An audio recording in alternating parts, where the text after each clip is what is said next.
کوئٹہ ایک بار پھر خطرے کے دہانے پر حکومت بلوچستان ملازمت ہائی عمومی نظم و نسق نے اگلے 2 دن تک کوئٹہ میں تھریٹ الرٹ جاری کر دیا ہے۔ چھٹی پر گئے فوجیوں کو بلا کر دوبارہ تعینات کر دیا گیا ہے۔ کمانڈوز نے بھی پوزیشنیں سنبھال لیے۔ شہریوں کو پرہجوم مقامات سے روک دیا گیا ہے۔ واضح رہے کہ پچھلے کئی سالوں سے حکومت نے اس نوعیت کا اعلان نہیں کیا تھا، جو شہریوں کی تشویش کا باعث بن رہا ہے۔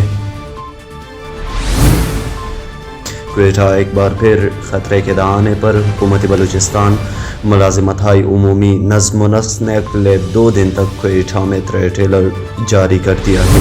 چھٹی پر گئے فوجیوں کو بلا کر دوبارہ تعینات کر دیا گیا ہے۔ کمانڈوز نے بھی پوزیشنیں سنبھال لیے۔ شہریوں کو پرہجوم مقامات سے روک دیا گیا ہے۔ واضح رہے کہ پچھلے کئی سالوں سے حکومت نے اس نوعیت کا اعلان نہیں کیا تھا، جو شہریوں کی تشویش کا باعث بن رہا ہے۔